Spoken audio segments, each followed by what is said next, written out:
הפלה היא אובדן של הריון, במהלך 20 השבועות הראשונים. מדובר באירוע שכיח שיש לו גורמים רבים. במקרים רבים, האישה כלל אינה יודעת שהייתה בהיריון, שעברה הפלה. סיבות להפלה הן רבות, זיהומים, הפרעות במבנה הצוואר, אי ספיקה צווארית, קרישיות יתר, מחלות כרוניות ועוד. במרבית המקרים הסיבה אינה ברורה. הפלה נדחית הוא הריון שהפסיק להתפתח, אך תוכן ההריון עדיין נמצא בתוך חלל הרחם. לרוב מתגלה ההריון הזה בבדיקת אולטרסאונד שגרתית בלי שהאישה חשה בשום סימן. לידה שקטה מוגדרת על ידי ארגון הבריאות העולמי כלידה של עובר ללא רוח חיים במשקל של 500 גרם ויותר, או לידה מתרחשת בשבוע 22 ומעלה.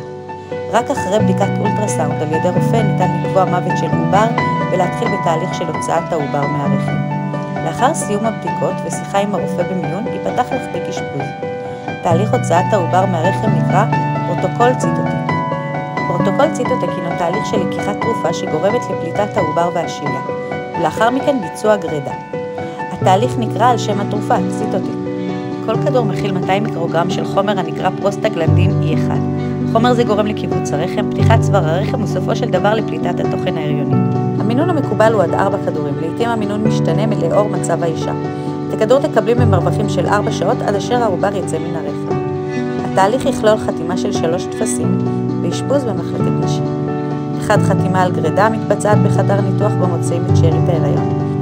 2. חתימה על טופס בו בית החולים אחראי על קבורת העובר לאחר יציאתו. בית החולים מטפל בענייני קבורה מבחינה חוקית והלכתית. 3. חתימה על טופס הסכמה לקבלת מנת דם ומרכיבה במידת הצורך. בזמן קבלתך האחות תארגן קופסה לעובר עם כיסוי, בתוך הקופסה יהיה סקרפל ותופסן לחבל הטבור. לאחר קבלתך למחלקה ילקחו לך בדיקות דם, האחות תביא לך חלוק, פדים ותחתון חד פעמיות. ביד מיטתך מונח פעמון, באמצעותו תוכלי לקרוא לאחות. לציטוטק ישנם תופעות לוואי שחשוב שתדעי עליהן. צמרמורת, שלשולים, חום, התכווצויות בבטן. דימום אינו תופעת לוואי, אך יכול להיות מוגבר ולכן חשוב לעקוב ולדווח לאחות.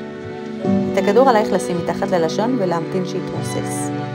ניתן לאכול ולשתות עד קבלת המנה השנייה של התרופה. לאחר מכן ניתן לשתות רק נוזלים צלולים, מים, תה ממותק או מיץ תפוחים.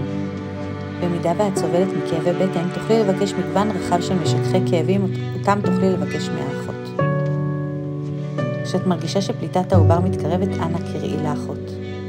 חשוב שתדעי, לצוות אין אפשרות לדעת את משך הטיפול וסיומו.